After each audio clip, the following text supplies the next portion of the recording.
All right, everyone, welcome back to the DirtX podcast presented by DiecastDeals.com.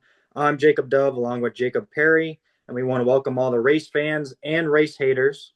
And as always, we want to thank everybody for supporting our podcast and tuning in. And on today's show, we're going to cover all the crazy action that happened this past weekend at Senoia Raceway for the final Flow Racing Night in America race for the Peach State Classic, along with Sunday's race at Cherokee.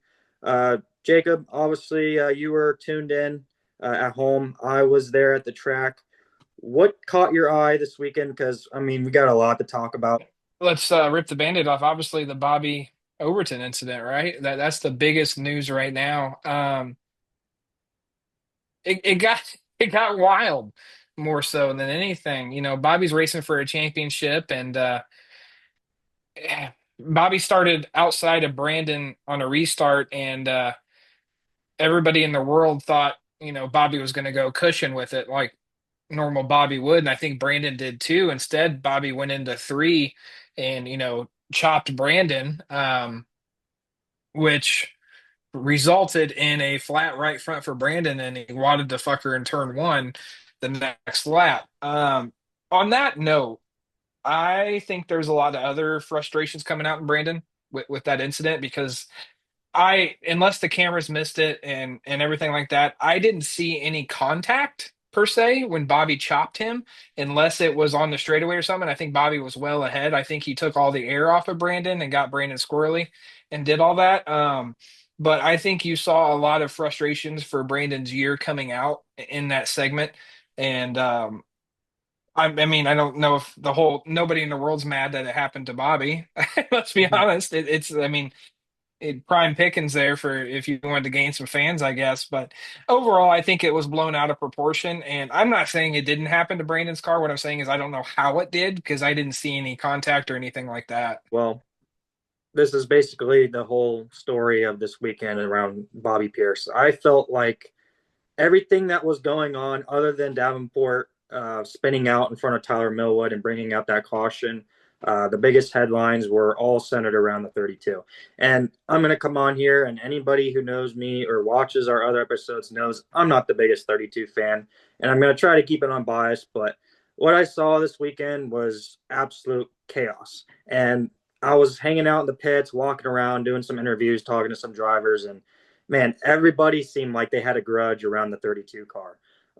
Whether it was prior races or what happened this weekend, seemed like the 32 was involved. And obviously, you have to be aggressive, right? A lot of the topics this weekend were the drivers need to be aggressive in order to pass. These cars are so gripped up in the corners. You have to take a chance on, maybe rubbing some fenders to be able to get to pass these guys. So, obviously, coming from Brandon's standpoint, he was frustrated, right? And I'm glad you brought up that topic that, Overton has not had the year he wanted at all, especially with the factory team.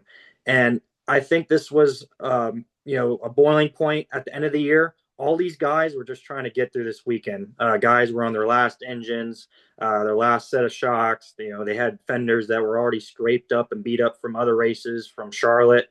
So it was just a crazy weekend surrounded by the 32. And like you said, Overton was very frustrated that going onto the backstretch, and I didn't see because I was standing in turn four down in the middle of the track. So all I saw coming around going into turn four was 32 and the 76 making contact. 76 goes up, and then all of a sudden down the front straightaway, I knew something was going to happen. And next thing you know, he has a tire down and he just plows the wall. I didn't get to see him throw the helmet. But like you said, this was just the frustration coming out of Brandon towards Bobby. And yeah, I went down to investigate, and there was a crowd around Bobby. I couldn't even see what happened, but obviously Overton had some choice words for him. So, and during all that, it made the fans at home feel, and even I did before me and my wife were watching it, and she corrected me, but Bobby in the infield, it felt like Bobby got his own red flag because of this, right? And I'm not skipping past the rule part. We're going to go back to that in a minute. But it felt like the race stopped for Bobby. And that just threw lighter fluid on the fire for everybody at home, everybody there that is not a 32 fan. but that wasn't the case. You still had Cody Overton wadded up and whoever else was wadded up because of the wreck, and they were cleaning that up. In the meantime, as they're cleaning this up, this mob happens around the 32, and it wasn't crew versus crew. It was a handful, maybe two or three of one crew and two or three of the other two. The rest of them didn't need to fucking be there. There was nobody with any sort of bias or side whatsoever. And that's what it got out of hand. And I couldn't believe when nobody, like, there's no track security, there's no flow officials, there's nobody down there to break it up. I mean, yeah, this isn't even half of it, to be honest. This is a different angle of it, but everybody's just watching to see what happens, more or less. And I mean, it had to be broken up. So it got out of hand both on an official standpoint and on a driving standpoint. But let's get into this rule thing. 'Cause I know that's probably what you're going to bring up next. So you had an incident with Davenport in a lap car, and the lap car spun out in front of Davenport, and Davenport had to throw it sideways in order to avoid contact, right? And everybody's, the same rule applies is what I'm getting into here in a minute. Later in the race, on this instance that we're talking about, Bobby spun out or what have you, and he spun around, never stopped, put it in reverse right after this photo, and kept going. Therefore, his tires didn't stop under caution, so he got his spot back for the same instance that he caused. So it's absolutely asinine. Absolutely, this rule has to go away. I know why the rules invented. I know because it takes bias off, it takes favoritism away in a sense, but the rules bullshit. If you cause the caution, you go to the rear. If you're involved in the caution, you go to the rear. Everybody's pointing fingers at Davenport. That's a totally different animal in my eyes. That was a lap car that spun out in front of a leader, and he had no choice but to get on the binders and put it and stop in order for that not to be a complete catastrophe. So I don't feel those situations are the same as much as everybody wants to argue them. They're not. You had one guy that caused the caution, and you had a leader that got involved in a caution. Big difference. Yeah, I definitely agree with that, and especially on the Pierce situation. I was standing right there in front of it all, and I hate that Pierce was able to get a spot back, right, and he's the points leader, so obviously that doesn't look very good on Flo's end for showing favoritism, right? But then they put Brunson, who is also involved in that, to the tail, so it's like double standards here. Both guys were involved; they should be put in the back, and then he's going to still probably come up through the field and have a decent efficient and going to put on a show, right, for the fans. That would have been exciting to see anyway. So I just think it's funny that the two cars that were the most controversial were the points battle cars. The Davenport thing, I know the rule, they said that, oh, he didn't touch Millwood. And, he was able to stop and, without hitting him. But I saw with my own eyes that he did scrape a little bit of Millwood's fender and then kept going after he stopped. So, it's a big topic in late models, and I know the race director went on social media. He apologized and put out a bunch of things that he wanted to change differently moving forward. So yeah, obviously they think that they didn't get it right. Fans think they didn't get it right. So maybe we can learn from it and move forward. But yeah, definitely was not ideal for the guys that were trying to chase Davenport. Because me standing in turn 4, I thought, man, 49 is going to have to go to the tail. Now we're going to have a great race for the lead. Now T Mac and Devin and Trey Mills and Ryan Gustin are going to have a chance to try to get the win. And because the 49 was just out on everybody this past weekend. JD had him covered for sure. I don't think, yeah, Bobby was fast, but I don't think he had anything for Jonathan. And Jonathan was up there cruising anyway, and I don't think he was doing three-quarters of what that car would do in the event he needed it. He was absolutely on a different level. But yes, thank you. I got the two instances confused with the Bobby Overton incident, but the incident that caused the controversy was the uh, Bronson and Bobby incident, to where Bobby was running this line. He would go clear up to the top in the middle of 3 and 4, and he would drive the thing straight back down. Very honestly, Eldora Volusia like. And at the same time, I think Bronson, if my memory's correct, I'm sure I'll get hazed for this, but I think he just got done on the top of 1 and 2 and went to dive into 3 and 4 and went real low with it to arc it up to the middle. And Bobby was coming straight down, and in my eyes, if you're coming down the track, that's a risk that you take running that line. You cannot expect everybody on the bottom. One, they can't see you. They can hope to hear you, but if you're running that line, that risk is on the driver running that line.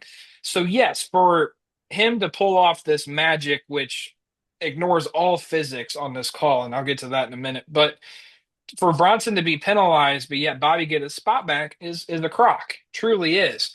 But they said, oh, his wheels never stopped under caution. Okay, and you can ask your local science teacher of this.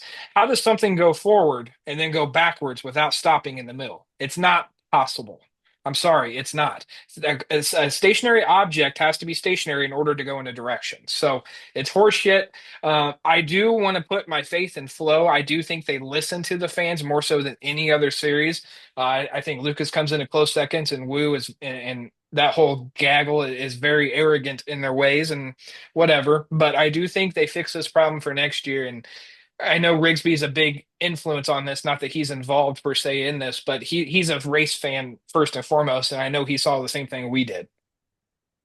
Yeah, definitely. And this whole topic, if you haven't seen my video that I captured in turn four of Pierce doing the 360, it's over on my X page. You can watch it for yourself. I know it got a lot of attention online. I was at my hotel and woke up in the morning. My phone was blown up. I think it has like 67,000 views. And I know Nick Hoffman used it as a quote to enforce the rule book on what it says in the Flow Racing Night in America rule book. So go check that out as well. But yeah, it was a big topic of conversation. And like you said, I think they need to really look at this and change things for next year because, man, everybody was pissed off on night number one going into night number two. And yeah, it didn't help that, it was a points lead that shrunk and Pierce was very desperate. And he even admitted in his interview, if you go back and watch that too, because, man, I'm just reading comments on social media and I couldn't believe how many people were so delirious or, I mean, everybody has opinion, right? And I don't want to come here and bash people, but just some people that weren't there in person, right?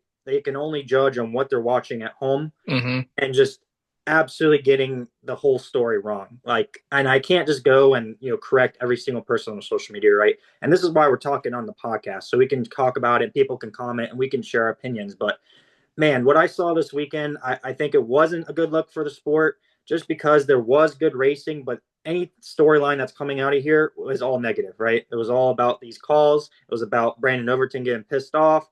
And I think Overton was a voice for all the drivers in the whole field. Like I said, I was in the pit area talking to guys and I don't want to get into names, but a lot of people were pissed off at that 32 car. So how it carries over into the dome, that's going to be the question. That's basically the last late model race of the year, and the dome is crazy, tight quarters, a lot of junk cars, just from racing, let alone battle. So I'm interested to see if it carries on because Overton said he got his anger out, but there's some other crew guys on his end that said he's got one coming. Yeah, and if you want to see a great video of the helmet toss, I also have one on my X page. It was my first edited video, and I think I did very well. But anyway, Yeah, I think it was pretty cool. yeah. CushnBangn. Yeah, pretty. Yeah. But yeah, going into Dome, I mean, I don't know. It sounds like Overton's, he's all right. I think he might have went back and watched the footage, and he's kind of sees what I see. Maybe I don't think there was a lot of contact per se. It wasn't. I've seen way dirtier chops. But going back to this rule thing, this is not the first instance where this quote unquote blend rule has ruined races. It's not. We saw it. PDC was the most recent one that it kind of threw a pitchfork into, but you didn't really hear too much about it because it favored RTJ. When this one favors the driver that everybody hates, you get a lot more spotlight on it. So that's regardless, it needs fixed. But we could sit here and talk about this all night. So let's skedaddle. Yeah, obviously, Jonathan Davenport put on a hell of a show, so we have to give him his flowers. On the first night, the podium had different guys up there, but two of the top competitors in the country, and we saw T Mac get second and Devin Moran third. Just talk about those guys because they were pretty quiet as far as staying away from all the chaos. Moran had a up and down Charlotte. He didn't make any of the shows, so it was definitely nice to see the 99 back up there. How competitive is this sport to where the guy that just wins the Lucas Championship can't make a show?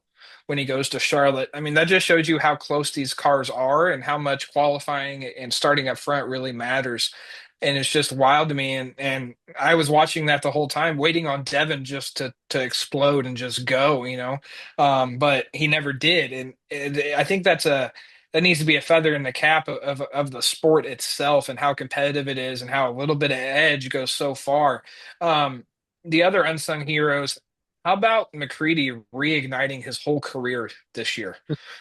Just showing the boys that, hey, I'm not washed up. You know, Paler made a mistake or what have you. And and he's with a car owner that everybody struggled with, right? You go from Richards to whoever else Boone puts in that car, and it's just been kind of a throwaway ride. But he's actually made it something, and he had a hell of a year this year, and I look forward to it for next year. And I know he's going to be back with Boom, and that's no surprise with the success they've had. And then on Saturday night, we had a different podium other than Davenport winning. We saw Ryan Gustin get by on Hudson O'Neill on the last lap. We were kind of talking about Hudson. He's been kind of quiet this year, but it seemed like he picked up some momentum working with Rumley. And then Gustin had a similar year, with the World of Outlaws, late models. He ended up finishing third in the points, but definitely not the season that he wanted. And hopefully these two guys have some momentum going into next year with Todd Cooney and SSI Motorsports. Yeah, so let's talk on Gustin first, and then I'll pick on Huddy a little bit. But that whole night, Saturday, it smelled Reaper. It smelled Reaperish. And this is the type of races that he does very, very well at. These kind of one-offs, he puts a good qualifying together. And then the track has multiple lanes. He can run the middle, he can do whatever, and it's really slicked off. And that's how he's had most of his success this season. And I thought for a minute that he had something for JD, but JD was, like I said, just on a different level. Um, Going over to Huddy, what a month he's had with Rumley. I mean, just and I don't feel like I don't feel like the Rumley's car's done very well all season, but then he's back in the SSI car and his momentum kind of transferred over. So I think Rumley's doing a lot of different things for these drivers too, and giving them different ideas and maybe different grooves to try different equipment. So um, I went on record earlier in the year and I said Jason Durham has saved Huddy's career, and I'd argue that Kevin Rumley has too. So he's got two of the best in the business. I'm like heavily involved with a lot of development with Longhorn and now Olin's trying to bring those shocks back. But another thing that was kind of interesting that I picked up over the weekend was the Mach X chassis. And while being a Dirt X podcast, I feel like we should get some royalties from this. What do you think, CushnBangn? I do. There's a lot of I mean, obviously it didn't perform very well this weekend. It was a mid-pack car most of the weekend, had a few wrecks or whatever, but there's a lot of rumors, I guess is the proper word to use around here. Oh, this is Stormy Scott's. This is, there's a lot of different shit. I truly don't know what this is.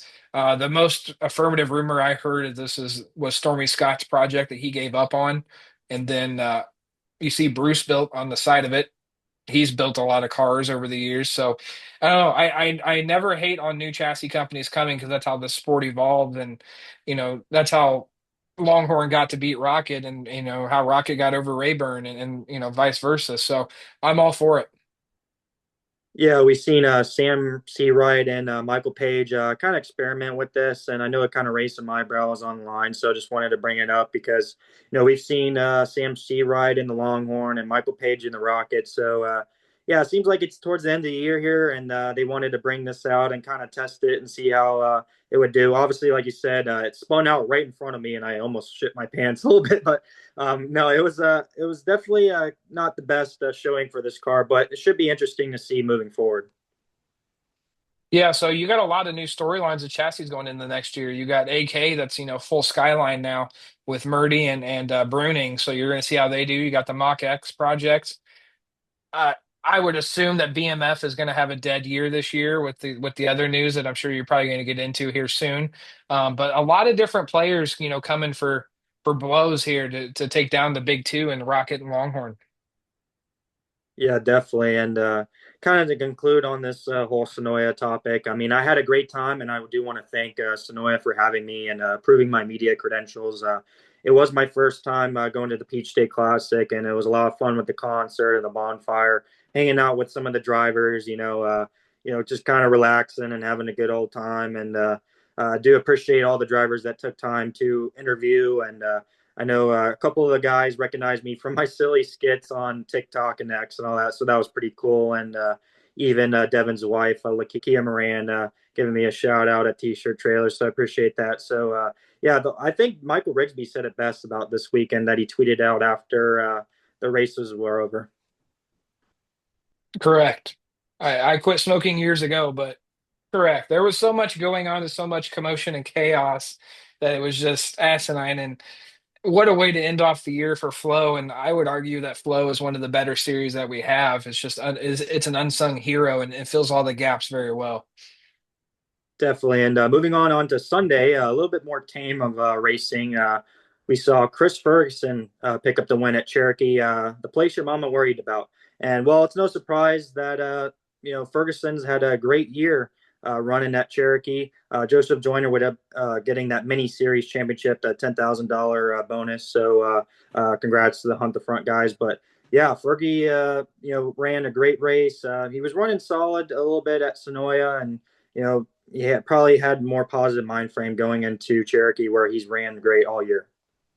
Yeah, so that's another, chassis company coming into play for next year. I forgot about it with Fergie and the Sniper. So I Stinger, think he's Stinger, Sniper. Oh, Sniper's the Canadian white, Strangler. My white, fault. Fuck.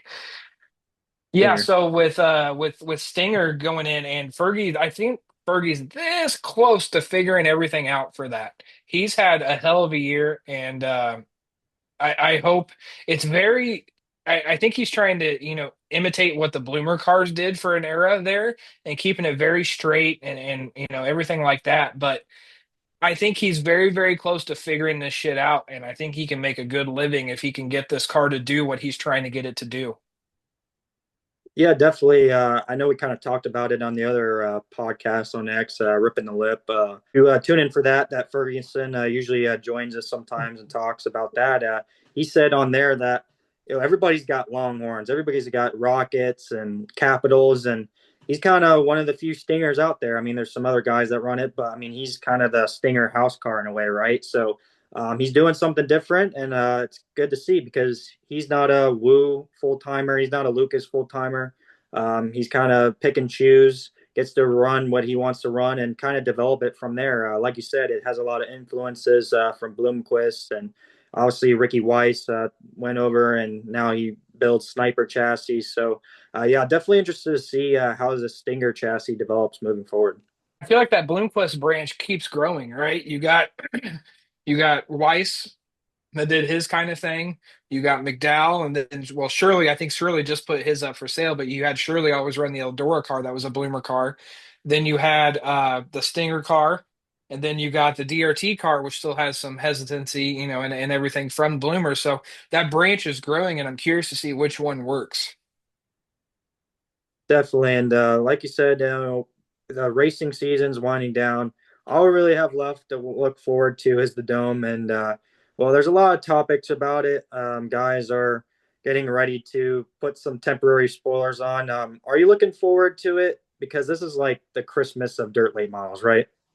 Let me ask you a couple questions here, and I'm offended first and foremost that you verbatim said all we have left is the dome. Like it's like the fat girl at prom that gets picked last, nobody wants, right? That's not the case. This is the best event of the year. And I apologize to the PDC for saying this, but I truly believe it's eclipsed the PDC, and I'm a huge PDC fanboy. But this is the best event of the year from a fan standpoint, hands down. The production, the the pomp and circumstance, the intros, everything else. The dome is it, and it's a great way to cap off the year. The setup, Cody's done phenomenal with this whole thing, and he's changed it over the years. But all we have left, am I excited for the dome? Is the Pope Catholic? Well, there I'm going to ask him the one I text him all the time, and he gives me the eyes. Is a frog's ass watertight, sir? Yes, I'm excited for the dome. Yeah, I mean there is some other races going on, like down here in Florida. We got the Ruderman Memorial and all that with the modified stuff. And if you're not a big UMP modified fan, then it doesn't really matter. And I know there's some other races going on, but like I said, the biggest thing left for dirt racing is the dome. And I'm not saying that I'm disappointed. I look forward to it every year. It's up there definitely with all the crown jewels. It's just bittersweet that the 2025 race season is winding down, and hopefully that the off season goes by quick. And next thing you know, we got the Wild West Shootout, we got the Chili Bowl, and then Speed Weeks will come like that. And next thing you know, my ass is down at Volusia, eating gator. So I mean, I'm just excited to get to next year, to be honest. But everybody's going to be tuned into the dome, and I think Cody does a good job with that. I'm not going to be salty that I didn't get my credentials approved or anything like that. It's definitely a great event.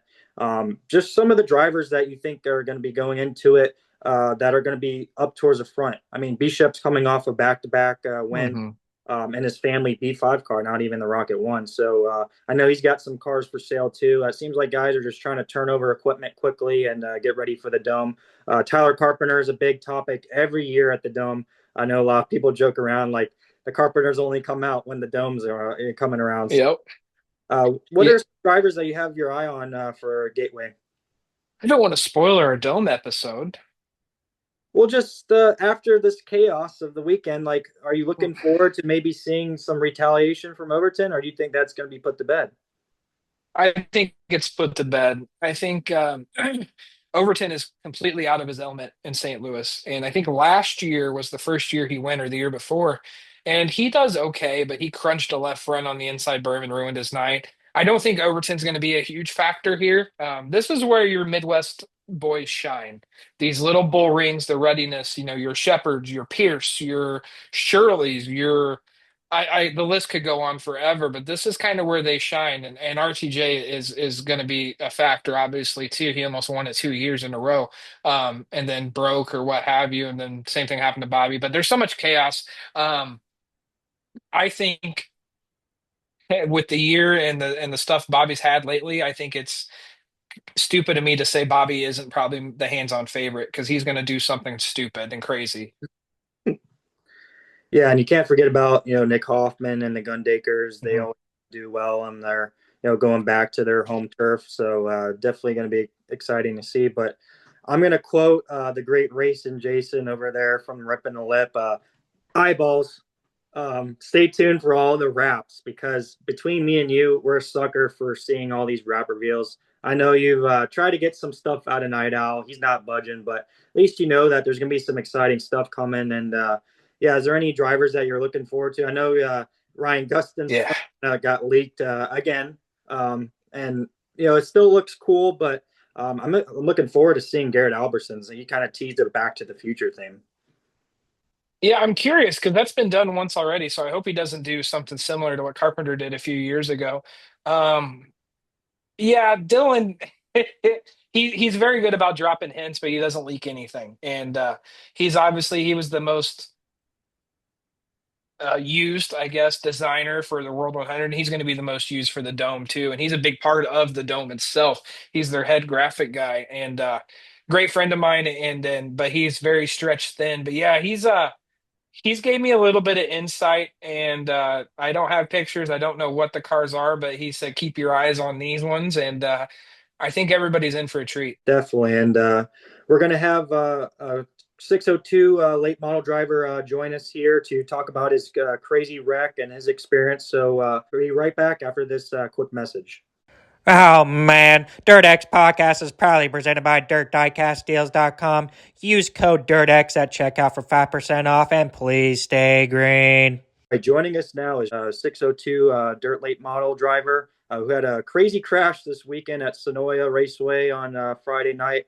I was standing over in turn four, turn around, and all of a sudden I just see number 17 late model just start rolling and making a bunch of loud noises. And I was in disbelief what happened. So, first and foremost, Justice, thanks for joining us to talk about it. Obviously, we're glad you're okay, and just kind of walk us through what happened from your standpoint.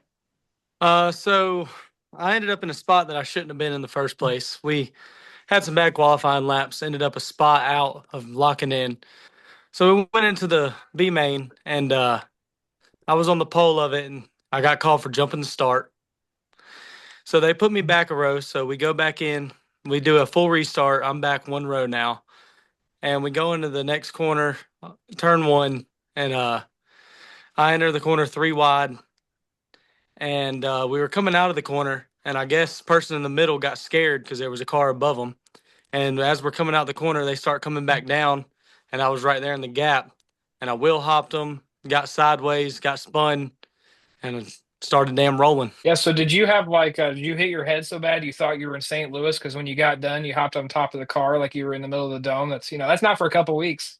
Yeah, well, I mean, we'll be there too, but went ahead and figured I'd let them know now. For our viewers that might not know your background, just quickly talk about your racing, kind of how you got into it.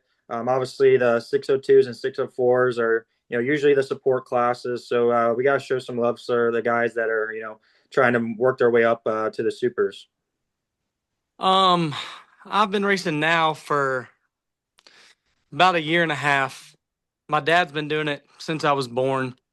And about a year and a half ago, I got in a late model, worked my way up through Charger, got in a 602. I ran some 604 stuff.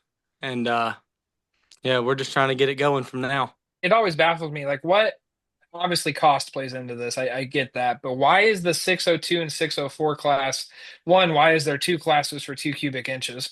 And two, there's so goddamn many of you. So many. I feel like everywhere I go, there's 3602s, 3604s, no matter where. I'm trying to wrap my head around that. I'm a Midwest kid. I'm way up here. Jacob's way down the other side of the continent. But we have crates up here, but that's like a support class, and you guys are not usually. You guys are you're fucking it. Like, and Yes. I can't wrap my head around that. Is it that cost effective, or why wouldn't you guys just go super?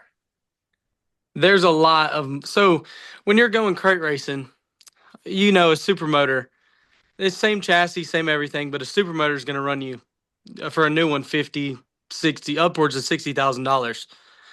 You can get a 602 crate motor race ready, brand new for $7,500.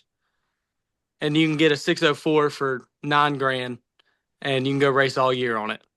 You can get a season and a half without rebuilding them and everything. It's way more cost effective, and it's more cost friendly, and you're able to do the same thing with all. We have 15 different series down here you can go run. With 602, a big series, you got Red Clay. 604, Crate Racing USA. So there's just a lot of different stuff you can run down here. Gotcha. So I know when you restrict cars so much, at least up here in my experience, that brings, the creativeness out. So how bad is the cheating in your classes and everything like that? I mean, obviously you got tire doping, which I know Jacob's waiting for me to bring up. I do it every time because I'm curious. I mean, and I know for a fact it's there in crates. I've seen it. I've heard it. I know it exists. So please don't tell me, oh no, I don't know, because I know you do. But like, is it that bad as everybody's making it out to be? It just depends on where you go. There definitely is people that are cheating tires up a lot. And most of the time they get caught. There is some that get by and don't get caught. But it definitely does play effect. It's harder to cheat up motors. It is, but there's other stuff you can get by with. Gotcha. So besides motors, what else are you guys restricted on compared to supers? Um, I mean, so with like 602, you can't run double adjustable shocks. They're all single adjustables. Um, it's really a game of shocks. Series that's no longer with us. The controversy going on with the XR series. I was actually last year at the 604 Crate Nationals, the $100,000 to win race, and man, we've seen hundreds of late models show up for that. Obviously, it's a big topic of conversation, so I might as well ask you, what are your thoughts about the whole Barry Braun thing going on with him? Getting accused of all this money that he owes, and now it's finally catching up to him. Yeah, there definitely is a lot of money that he owes a lot of people. And I've never ran any XR stuff, but I've heard all about it and everything. And from what I've heard, there's a lot going on with that whole ordeal. Well, we're glad you're not a victim of one of those I'm races. I'm not a victim. So quickly, we appreciate your time. Just kind of thank everybody that gets you to the racetrack, all the people that help you out, and obviously it was not ideal that you had to leave with a torn up race car on the back of the trailer. Yeah. So hopefully that turns around for you. And also kind of have to mention about that flag you got in the background. Oh yeah. So there's a lot of people that help me. First and foremost, my dad. Me, him, and my brother do almost all of our stuff. And then sponsor standpoint, Extreme Towing, Calvin Pike, he helps me tremendously. And then I got Phoenix Ambulance Service. He helps me a lot, gets me fuel up and down the road, tires. Justin Stump and Lawn, he helps me. I got Flowers by Helen, Buy and Sell with Mel, Realtor Barbie. There's a whole lot that goes into it and just helping and everything. And then we got the boats and hose flag in the back. I Any support back it. I support it. any backstory to that? Not really, just the flag. Boats and hose, Dude, you got to support it. Step hold Brothers. on. What fucking story do you expect there to be for a boats and hose flag? Like, obviously, he saw that story. Oh, that's cool. Then he put it on. I was, well, there ain't no fucking story with it. Well, I don't know if somebody gave it to him as a gift. It's a pretty cool flag, man. There's a lot of stuff that could go into it, but it was just the Amazon special. Well, I appreciate your time, Justice. Like you said, we're glad you're all right after that crazy wreck. Hopefully, down the road, you get some more merch made, maybe some make some T-shirts off of it, like the guys at the Dome. So, yeah, best of luck next year. Obviously, the racing season has come to an end. So, yeah, best of luck, and thanks for joining us.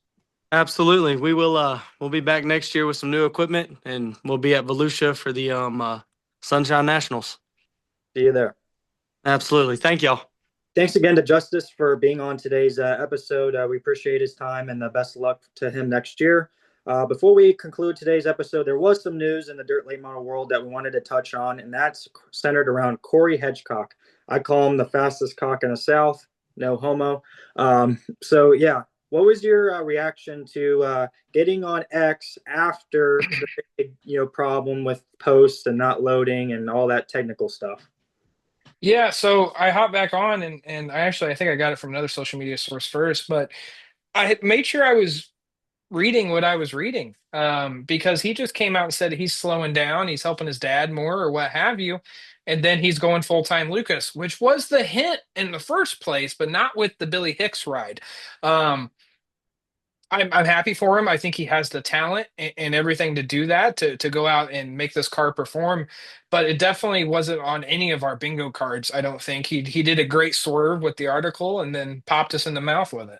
Definitely didn't see this coming. Obviously, the rumor was Cody Overton was going to go to the 79 car. There was going to be some concerns about whether Overton was going to be able to work well with Billy Hicks or not. Donald had a up and down year in that car. He was still able to pull off that Lucas Dirt Rookie of the Year, and then the next day you parts ways with the ride. So you don't really know where McIntosh is going from here, but that left this car open, and it seemed like Hicks wanted to run Lucas next year.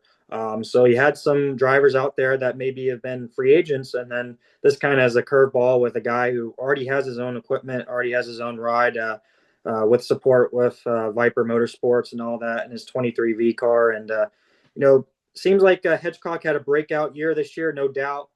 He's definitely a driver I had on my radar that caught my eye this year, and I'm happy for him. I don't know how long this relationship might last, respectively, but hopefully it's a good thing. I think he might do better than McIntosh for sure. Just waiting to see on who else is going to commit to Lucas and be a Rookie of the Year contender because, obviously Josh Rice is going to JRR now, and he hasn't run the best at Charlotte in his debut with that car. So interested to see how that goes for Speed Weeks, and I'm sure they're going to be back with Lucas. And then our guy Dallin Murdy with the Skyline News. Who knows if he goes full time Lucas or not? We've seen Skyline with them before, so seems like those three guys are going to be the ones going for Rookie of the Year next year. And I'm excited for Cory, and I wish him the best.